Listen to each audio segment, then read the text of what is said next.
आप गवाह की कहानी सुन लीजिए इनके। जो सीबीआई ने जिसको गवाह बनाया उनका पूरा बयान लिया, और उस बयान के बाद सीबीआई ने कोर्ट को कहा कि इनको पार्डन कर दिया जाए, इनको माफी दे दी जाए।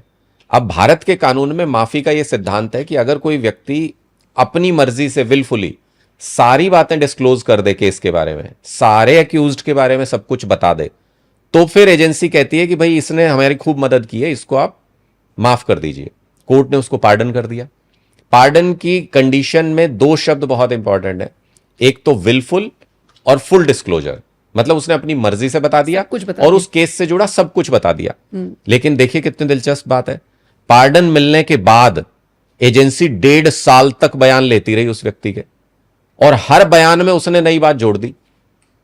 कोर्ट ने जब डिसीजन दिया तो कोर्ट ने सवाल उठाया इस पे कि ये पार्डन की कंडीशन ब्रेक करना हुआ अगर वो अपने बयान बार बार बदल रहा है 1.5 साल तक, और जब उसने बयान बदले तो एजेंसी ने उसकी माफीनामा जो कैंसिल क्यों नहीं कराया। इसी से संदेह पैदा होता है कि एजेंसी उसका यूज कर रही थी।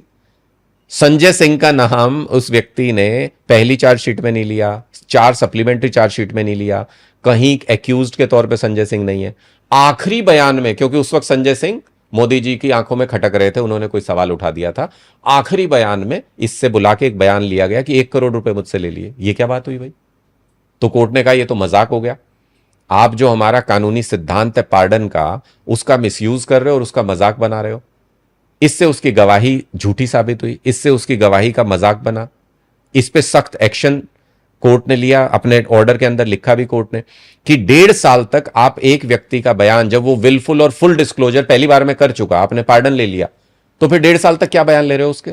मतलब आप ये कहना चाह रहे हैं कि और भी लोगों को फंसाना था, इस वजह से बार बार जिसका जब इन्होंने मन किया, कोर्ट ने बाकायदा नोट किया इस बात को कि इनको अपनी स्टोरी पूरी करने के लिए जब जिस नाम की जरूरत होती थी, ये उस गवाह को बुला के उससे वो नाम बुलवा देते थे और अपनी स्टोरी उसके पैरेलल में एविडेंस कोई नहीं दिया।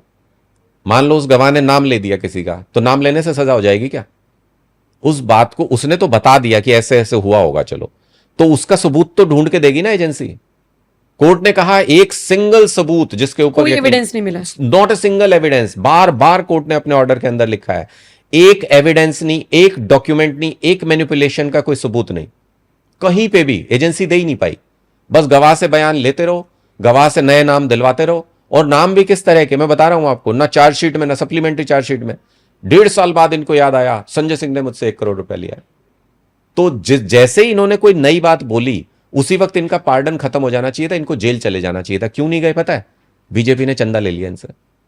बीजेपी के अकाउंट में उस गवाह के यहां से पैसा आया हुआ है। तो मतलब आप इन सारे खेल के पीछे आप कह रहे हैं कि बीजेपी की साजिश थी। निश्चित तौर पे अब इससे ज्यादा ब्लैक एंड व्हाइट में साबित नहीं हो सकता। कोर्ट ने 600 पेज का जो डिसीजन लिखा है उसमें बहुत बारीकी से एक एक पहलू, एक एक चीज के ऊपर उन्होंने बात की है। इससे ज्यादा ब्लैक एंड व्हाइट में साबित नहीं हो सकता कि मोदी जी हमें लोकतांत्रिक तरीके से आम आदमी पार्टी को नहीं हरा पा रहे थे। 14 में मोदी जी की वेव थी पूरे देश के अंदर, 15 में दिल्ली के अंदर वो हारे बुरी तरह से, फिर 19 में उनकी वेव थी फुल मेजोरिटी और सीटें बढ़ा के लेके आए वो, 20 में वो हारे दिल्ली के अंदर। उनके अंदर ये कुंठा थी कि इनको हम हरा नहीं सकते, इनको खत्म करना पड़ेगा। तो उन्होंने ये पूरी साजिश रची और इसको अलग अलग पहलू से कोर्ट ने हर जगह पे इसको धराशायी किया है। ढेरों एग्जाम्पल्स देके कोर्ट ने बताया है। मैं आपको बताऊं कि कितना बायस तरीके से एजेंसी काम कर रही थी, उसका एक सबसे बड़ा उदाहरण यह है कि रिलायड और अनरिलायड डॉक्यूमेंट होते हैं कि जब आप कोर्ट के अंदर आरोप तय करवाते हो तो उस वक्त एजेंसी बताती है कि ये डॉक्यूमेंट हमने इन पे रिलाय किया, इन पे हमने अपना केस बनाया और ये अनरिलायबल है, ये नॉट रिलायबल डॉक्यूमेंट है, इनको छोड़ देते हैं, बाद में देखेंगे। तो जो अनरिलायड डॉक्यूमेंट थे उनके अंदर पता है क्या क्या रखा हुआ था?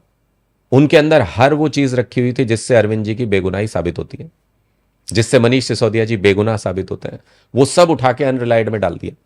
कोर्ट ने अपना डिसीजन लिखते हुए एक एग्जाम्पल देके समझाया है, मैं वो एग्जाम्पल आपको बताता हूं। कोर्ट ने कहा कि मान लो दिल्ली के अंदर एक मर्डर हो गया, उसमें एक व्यक्ति को दिल्ली पुलिस ने लखनऊ से अरेस्ट किया, उसके घर से। उसके घर से जब अरेस्ट किया तो सीसीटीवी फुटेज भी मिला लखनऊ के उसके घर का। उस सीसीटीवी फुटेज में साफ दिख रहा था कि वो मर्डर के टाइम पे वहीं था घर पे लखनऊ में। पुलिस ने सीसीटीवी फुटेज फॉरेंसिक के लिए भेजा नहीं, अनरिलायड में डाल दिया और उस पर पूरा केस चला दिया कि इसने दिल्ली के अंदर मर्डर किया, हमने इसको पकड़ लिया है, फलाना गवाह है।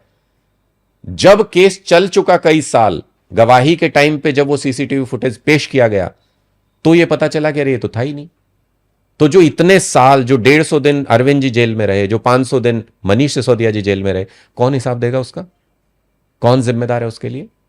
और कोर्ट ने तो बहुत ये क्लियर कट ये बातें कही। ये तो कोर्ट को गुमराह करने वाली बात हुई। फिर आपने वापस केस डालने की सोची है नहीं, इन एजेंसियों पर? इसीलिए कोर्ट ने क्या कहा, इसीलिए कोर्ट ने सीबीआई के इन्वेस्टिगेटिंग ऑफिसर जो था उसके ऊपर जांच करने को कहा, डिपार्टमेंटल इंक्वायरी लेकिन करने वो को तो कहा। सिर्फ फिर क्यों भी बात कहा? उनसे तो ऊपर भी बड़े बड़े अधिकारी रहे होंगे ना। मैं वही कह रहा हूं, क्यों कहा?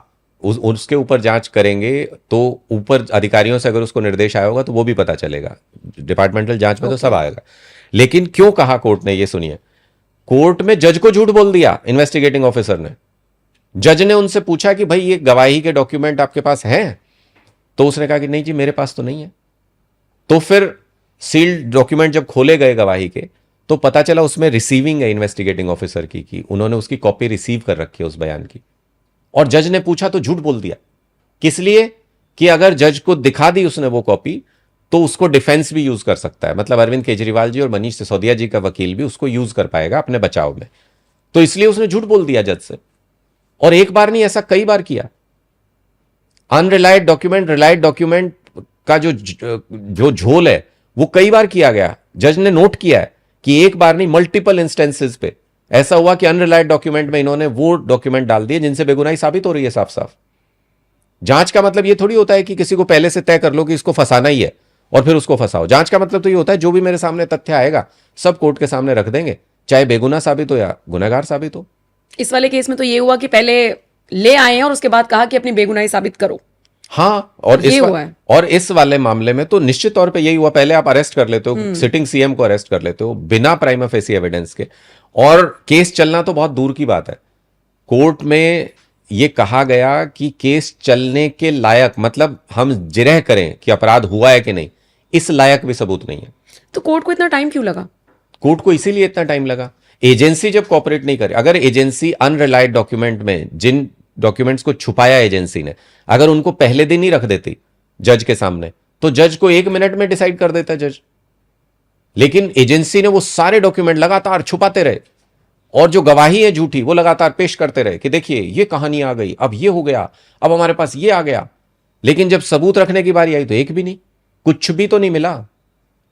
एक भी व्यक्ति को 23 लोगों का नाम लिया था इन्होंने, किसी एक के ऊपर आरोप वो हो जाते, तय हो जाते, एक पे केस चल जाता, 22 लोग छूट जाते, तो भी हम ये मान लेते कोई अंश तो है, कोई केस तो है। 23 के 23 लोग आरोप मुक्त। लेकिन ये जो फैसला आया है जिसमें बरी हुए हैं, ये निचली अदालत से आया है।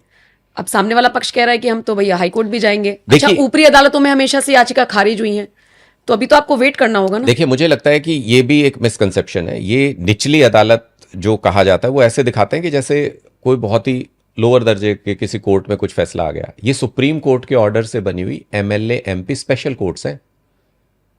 ये सीबीआई के स्पेशल कोर्ट हैं जो सीबीआई के केसेस की सुनवाई करते हैं, और उसमें भी सुप्रीम कोर्ट के ऑर्डर से एमएलए एमपीज के लिए अलग से स्पेशल कोर्ट बनी हुई है। तो ये सुप्रीम कोर्ट की बनाई हुई कोर्ट को अगर बीजेपी वाले ये कहते हैं कि वहां से कोई सेटिंग करके फैसला ले लिया, ये जो यही कहा जो गया दिल्ली के सीएम ने मैनेजमेंट, जो दिल्ली के सीएम ने कहा, तो वो सुप्रीम कोर्ट का अपमान कर रहे हैं। और अगर ये सेटिंग करके हमने फैसला ले लिया तो जो हमारे खिलाफ आते थे वो सारे बीजेपी सेटिंग करके लेती थी क्या?